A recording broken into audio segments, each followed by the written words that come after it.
Let me start with just a few thoughts that initiated actually the project, and Astrid and my thinking around sensory cities. When we step outside our door, we encounter the city first and foremost as a sensory corporeal space, whether we walk it, we drive it, or cycle it. So we assimilate our immediate surroundings through the senses very much, perceiving often before we understand what's happening around us, and are guided through spaces with the assistance of our whole sensory body.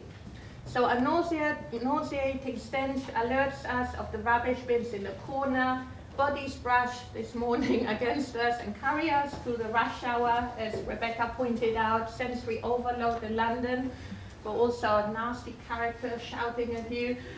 The shrill ringing of a bicycle bell makes us aware that we're in somebody's way. So in a way, we can see how the senses situate us geographically, but also help us to map emotionally our surroundings. However, the associations we have with particular sensory perceptions are socially and historically framed. And as Astrid always reminds me, are also very much historically situated and change over the centuries. So simultaneously, these experiences also get structured through our subjective memories and associations. So there's always this tension between the more personal level and the more structural level when we experience the city. But all of this is probably not new to you, and it has also become widely accepted in recent years in academic circles, in museums, in urban policy circles. We encounter the city as this kind of experiential and emotional space. That's how slowly this project or research network really emerged. In the academic field that Astrid and me are most familiar with, discussions on how to research the human sensorium tends to be rather narrow. They're usually discipline-based and focus on very particular methodologies. And it was very interesting to discuss my views with a historian, for example. In the social sciences, much current work on how individuals experience urban environments has been mainly theoretically informed. There's very few real methodological inquiries that pursue and really show how we sense the city. On the other hand, in the historical senses, in the historical sciences, the senses have attracted interest from a variety of angles, focusing on the control of space in urban history, the body and emotions in cultural history, or the role of the senses in the reception of art and literary history. The emerging discipline of heritage studies, on the other hand, often tends to focus on particular sites or institutions and theorizes very broadly these kind of concepts, but has to yet conceptualize how changing sensory regimes really affect attachment of people to their environment. So overall, there has been a lack of literature in academic circles that discusses in depth the methodology and the sources across different areas, across different disciplines. In the museum and professional fields, there's also been a very perceptible turn towards the senses and experiences. So the visualism of museums has been challenged by a search of more participatory and interactive experiences. And recent exhibitions we've had here in London, like the Tate Sensorium, or as Astrid pointed out to me a few days ago, there's a new exhibition at the Monet in Paris, looking also at sensory interactions, called Take Me, demonstrate an attempt by museums to move away from traditional ways of exhibiting and curating towards much more multisensory approaches. Furthermore, in our kind of visually dominated consumer culture, the look and feel of urban environments has been crucial to attract financial investment, visitors, and market cities worldwide. So architecture, urban planning, urban design have also experienced an increased interest in creating, engaging, in particular atmospheres and place experiences. But despite all this sensory turn all over that we think we're seeing in the academic and in the urban professional field, there's been a real lack of exchange, of interdisciplinary research on the senses, but also a lack and an absence of cross-professional dialogue between academia and the urban professional world. So the first aim then of this network today and this workshop is to bring all of us together, academics, urban professionals, city museum curators across Europe, to start a discussion across disciplines, across profession, across national borders on how to research, curate and represent sensory urban experiences. In particular, we want to find out what different academic disciplines and urban practitioners can learn from each other, and to develop, maybe, possibly, innovative methods to research the sensory emotional realms in cities, both in the past and in the present. The second aim, or one of the other aims, is to translate this discussion we're having today and also our active research day tomorrow into this kind of online toolkit, which will bring together the rich existing forms of displaying, researching the sensory urban landscape, as well as new ones. So, as stated at the beginning, the main aim is to create this platform for dialogue across professions and academic disciplines. And we would like the discussion to pay particular attention to how the senses and emotional perceptions are evoked in urban environments and how they can be understood and researched from very different disciplinary perspectives and also from very different professional perspectives. So the key objective of doing this is to show how research on the senses helps to understand the relationship between history, personal experiences, and feelings of attachment in our ever-changing multicultural European context. So it's important to say, and I really want to point that out, that this is a network of exploratory nature. We can play around, we can make mistakes, it is there to explore and to be creative. So the overall aim is to offer this space to talk, to discuss, to share, and to develop this kind of toolkit of sensory emotional research methods that Manuela will talk about later today. So just to frame a bit what we're going to do then, we're going to have 3 workshops over 2 years and a final conference in 3 European cities. And we hope to then also compare cross-nationally how the senses are dealt with in different cities. The general research questions are: how can sensory responses to the city be understood and mediated? Which research methods have different disciplines or professions developed? Which sources do they use? What are the challenges and gaps identified by each discipline and profession? How can methods be transferred across disciplines, professions? And how can ideas about the sensory best be represented for both academic and general audiences?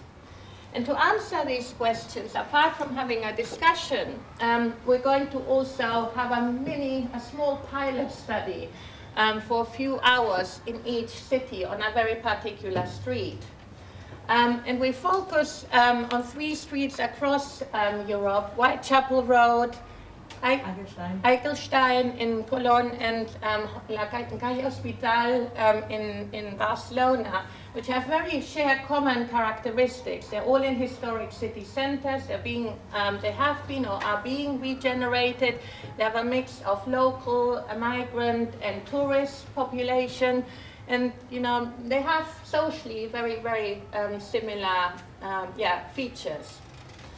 And we're going to try out some of our exploratory methods on these streets on the second day.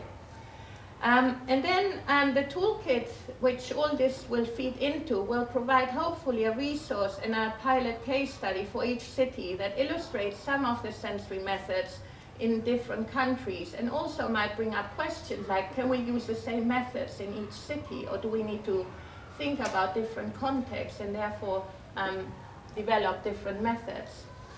So in terms of the outcomes of the project, apart from some academic outputs like the typical journal articles and a book, we hope that the interactive website built during the project will provide this toolkit of sensory research methods to research citizens' attachments to urban environments.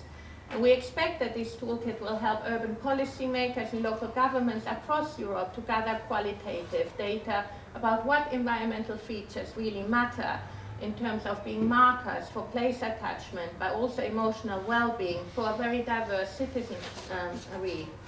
So we also want to we also hope that one of the outcomes is to suggest what kind of frameworks of public and physical interaction can be encouraged in European public spaces.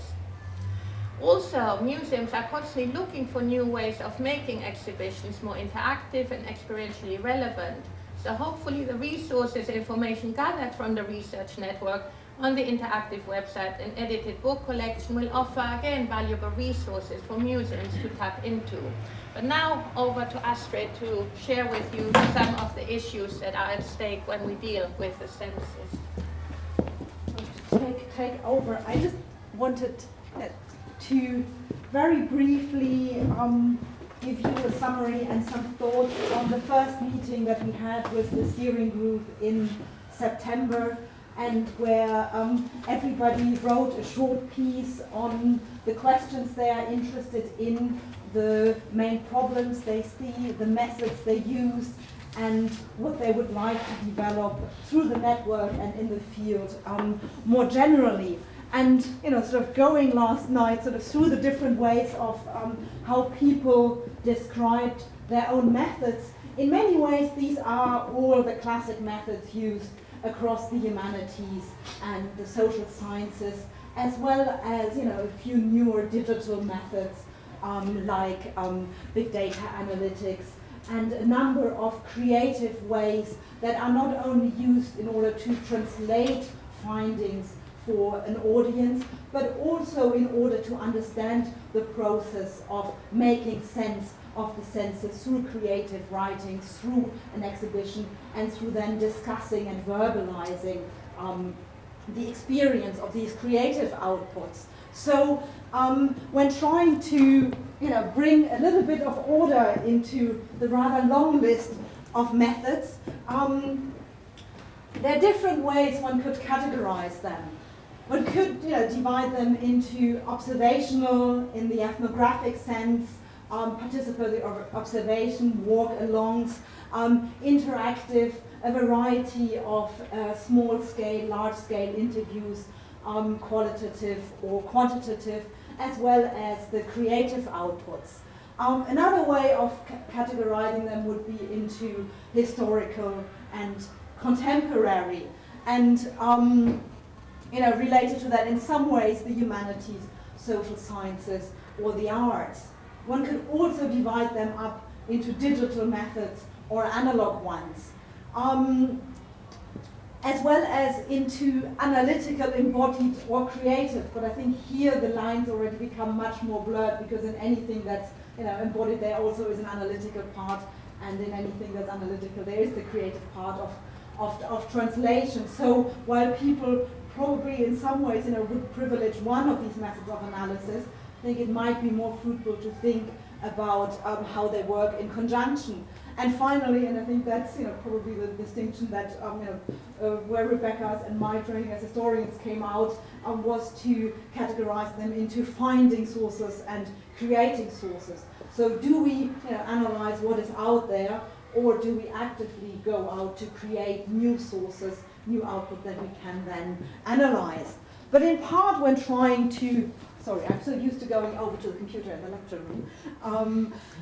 But in part, when trying to categorize it, I thought it was relatively hard to separate them out, because they are not only analytically overlapping, but also overlapping, in their own sensuality in the way we approach our research subjects. And I try to make sort of sense of it through a word cloud and visualize it. But I think interestingly the word that stuck out was methods and more experiences needed, and which largely pointed to the clues and the questions that we had given. But what I think came out of the discussion, that in many ways, rather than the methods as such, which are the classical methods used across disciplines, what we can learn about mostly from each other is the questions we ask, and the sources we might use. But we also need to think about, much more on which language, which words we're actually using. We all felt that there is a certain confusion, a certain overlap between whether we talk about senses, emotions, feelings, experiences, affect, of course, is also always there, and then there is the body and the imagination. And sometimes these can be used interchangeably, but there also are important questions about the relationship, for example, between the senses and the emotions, and which come first, and whether this is sort of a reciprocal form of influencing, or whether we can see these in more linear or in circular ways. Apart from clarifying how we relate emotion, affect, feeling, and senses, there also is the question on how we think about the relationship between form and senses. And I very much like this one, when walking down Cambridge a couple of years ago, during the architectural week, when they put up a lot of famous quotes by architects or Winston Churchill. I don't know why he is an expert on how we relate to our environment. But I think although in the literature the idea has moved on that first we shape our buildings, thereafter they shape us. But the question of how spaces shape us and how other forms of either personal memory, collective memory, textual expectations, other forms of reading, other forms of sensory experience shape how we then experience or interpret them, I think is a question that in many ways is still very often unclear, and where we have, where we all have certain presuppositions when we come to our research. So I think my main point I wanted to make here is to think about what are the kind of concepts, what are the kind of assumptions that we actually take for granted when we approach the research about either the naturalness of the senses, the constructedness of the senses, the impact that form has not only on function but also on the body. Everybody also remarked on the fact that there's always something lost in translation. And it being late last night and me googling pictures, I like this one of Scarlett Johansson sitting in front of a rather blurred city lost in translation.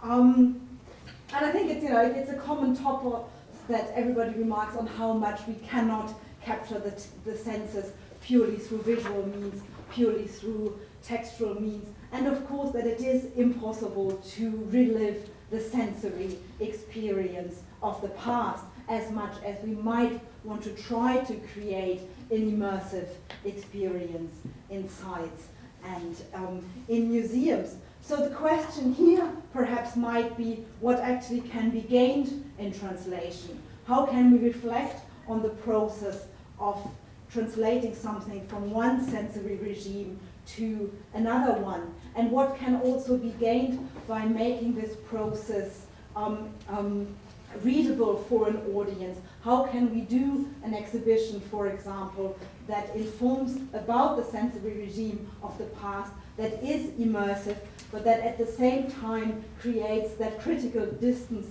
that makes visitors, audiences reflect on the fundamentally different sensory regimes, not only of the past, but also the differences in sensory reactions between individuals, between makers, and between reception. So, I think for me, for this network, the main question then really are how we think about, first of all, our own theoretical baggage, how we situate not only the makers of artifacts and the reception by the public, but also our own sensory responses to our research objects in this process, how we conceptualize change over time, how we compare different spatialities, and how we think about whether concepts about the senses travel from one context to another. So again, where we not only have the translation between different media, but also between different contexts, and how we can then, capture that in a way that is both analytical and sensorial at the same time. And for this, we very much look forward to your expertise and learning more from other academic disciplines than the ones that we already discussed, and in particular from the professional perspective.